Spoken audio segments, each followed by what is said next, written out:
कपड़े धोने वाली बहू। शादी के पहले से ही विभा को कपड़े धोने का बड़ा शौक था। कभी नल के नीचे तो कभी तालाब के पास। अरे मेरी नीली वाली लुंगी नहीं दिख रही है। विभा की अम्मा कहाँ रखी है लुंगी? अरे वो तो विभा ने परसों ही धोकर रखी थी आपकी अलमारी में। देखो वहीं होगी। वो ना मैंने आज धो दी, मुझे लगा कि गंदी हो गई होगी। अरे कैसे गंदी हो गई थी? उसे तो मैंने पहना भी नहीं। हे भगवान, इस लड़की के कपड़े धोने की आदत से परेशान हो गया हूँ मैं। जितना तो घर में राशन नहीं आता उससे कहीं ज्यादा डिटर्जेंट पाउडर का खर्चा है। इसकी शादी करवा दो, शादी जाए अपने घर में ही करे काम, फिर चाहे घर के कपड़े धोने हो या पूरे गांव के। हाँ ठीक बोल रही हूँ, देखता हूँ मैं कोई लड़का। वो दिन भी आ जाता है जब विभा को देखने लड़के वाले आ जाते हैं। लड़की मुझे अच्छी लगी। होने वाली सास कहती है, बेटी अगर कुछ पूछना है तो पूछ लो। वैसे तो हमारी लड़की बहुत ही शर्मीली है, जो बोल दो वो मान लेती है, इसे क्या पूछना होगा। अरे कैसी बात कर रही हो माँ, मुझे इन लोगों के घर रहना है, सवाल तो कई है। हाँ बेटा पूछ लो ना, क्या पूछना है। आप लोगों के घर कपड़े कौन धोता है? सास का मुंह बन जाता है। देखो अगर तुम ये कहना चाहती हो कि तुम्हें कपड़े धोने नहीं आते तो सुन लो, कपड़े मैं ही धोती हूँ, लेकिन तुम्हारे आ जाने के बाद मैं रुमाल तक नहीं धोऊंगी। अरे चुप रहना भाग्यवान, बहू बेचारी घर आई नहीं, उसे डराना शुरू कर दिया। वो क्या है ना बिटिया, अभी तक तो ये कल्लू की माँ ही धोती थी, लेकिन अब तुम्हारे पापा तो दहेज में वॉशिंग मशीन देंगे ही।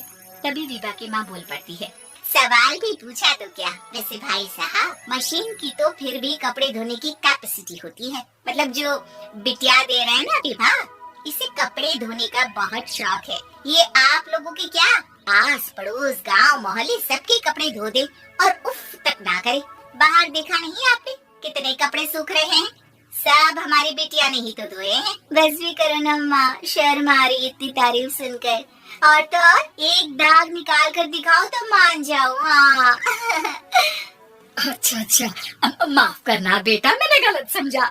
हमें तो रिश्ता बहुत पसंद है। और ऐसे जुड़ जाता है रिश्ता कपड़े धोने का शौक रखने वाली विभा का। उसकी शादी हो जाती है कोयला फैक्ट्री में काम करने वाले कल्लू के साथ। शादी के बाद अचानक विभा चिल्लाती हुई सास के पास आती है, सासू माँ, अरे सासू माँ कहाँ है आप? ये तो धोखा है, धोखा दिया आप लोगों ने मुझे। इसे ससुर के चक्कर के बारे में पता चल गया। अरे तो उसमें तुझे क्यों धोखा मिला है? अरे नल में पानी नहीं आता, कपड़े कैसे कब धुलेंगे? अच्छा तू पानी नहीं आ रहा उसकी बात कर रही है। तो आपने क्या सोचा? कुछ नहीं। अच्छा तेरी माँ ने कहा था कि कपड़े धोने का शौक है, तुझे याद आया मुझे। शौक बोलकर कपड़े धोने वाले मेरे जुनून को कम ना आके सासू माँ, कपड़ा धोना मेरा गुरूर है। तभी पति भी वहाँ आ जाता है। अभी मैंने इसे सनी देओल की फिल्म दिखाई है, उसी की डायलॉग मार रही है माँ। अच्छा सुन, साफ साफ बता रही हूँ, पानी सुबह 4 से 6 और शाम को 10 से 12 आता है, समझी? विभा टाइमिंग सुनकर हैरान हो जाती है। ये क्या भूतों का मोहल्ला है? सुबह 4 बजे उठकर कौन कपड़े धोता है? 4 बजे टंकी में पानी जाता है, फिर सारा दिन धोना ना, किसने मना किया?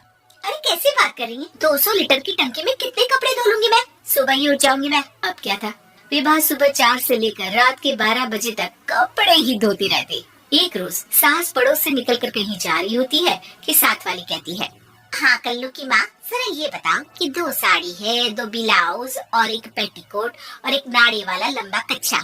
हाँ तो? अरे तो क्या, कितना लोगी धुलाई ये बताओ। 2 बन दिख रहे हैं हम क्या?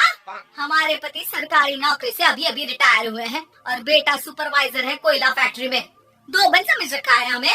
हाय रे कल्लू की अम्मा, माफ कर दो, वो तो मोहल्ले में यही सब बता रहे थे कि तुमने बहू को कपड़ा धुलवाने के काम में लगा दिया है। सास को पड़ोसन की बात सुनकर गुस्सा आ जाता है। वो घर पहुंचती है जहां घर के बाहर ही इतने सारे कपड़े सूख रहे होते हैं जितने कि किसी धोबन के घर पर। अरे ओ कल्लू की दुल्हन, बाहर निकल। माँ जी यही आ जाओ, बाथरूम में चादर धो रहे हैं हम। अरे अभी हम धोते हैं, तुमको बाहर निकलो।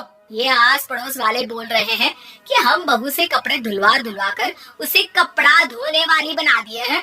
अरे छोड़ो ना माँ जी, किन लोगों की बातों में आती हो? आस पास के लोगों का तो काम ही होता है कि वो किसी तरह सास बहू को लड़ा दे। बहू सारे घर के कपड़े धोती है, ये क्या कम है? बोलिए। सास को भी लग जाता है कि वो बहू का ये सनकीपन नहीं छुड़वा सकती, इससे अच्छा है कि खुद ही चुप हो जाए। एक रोज सास और बहू मंदिर जाते हैं, जहाँ सास की साड़ी वहाँ खड़ी भीख मांगने वाली से मिलती है। माँ जी क्या बात है, आपकी साड़ी उस भिखारन से कितनी मिल रही है ना? हाँ हाँ, देखो तो दोनों की साड़ी मिल रही है। क्या बात है कल्लू की अम्मा, तुम खुद को तो अफसर की बीवी बताती हो और ऐसी सिंपल सी प्लेन साड़ी पहनकर घूमती हो। सिंपल और प्लेन नहीं है ये साड़ी। तो क्या सोने के धागे से फूल बने हैं? कुछ भी सासू माँ, कुछ भी। हाँ, बने थे इस साड़ी में सोने के धागे से फूल। मेरे पति लेकर आए थे मद्रास से स्पेशली मेरे लिए 10,000 की। ताहे भाई साहब इस भिखारन के लिए भी सेम टू सेम साड़ी लेकर आए होंगे 10,000 की। सास उस वक्त तो कुछ नहीं कहती, लेकिन बहू के साथ घर आती है और अलमारी से एल्बम निकाल कर लाती है। ये साड़ी देख रही है, ये वही साड़ी है जिसे मैंने अभी पहना था। इस साड़ी में ये जो चमकदार फूल दिख रहे हैं ना, ये सोने के धागों से काटे गए हैं। लेकिन तू लोकल वॉशिंग मशीन ब्रश से घिस घिस कर सारे फूलों को निकाल कर साड़ी प्लेन कर दी।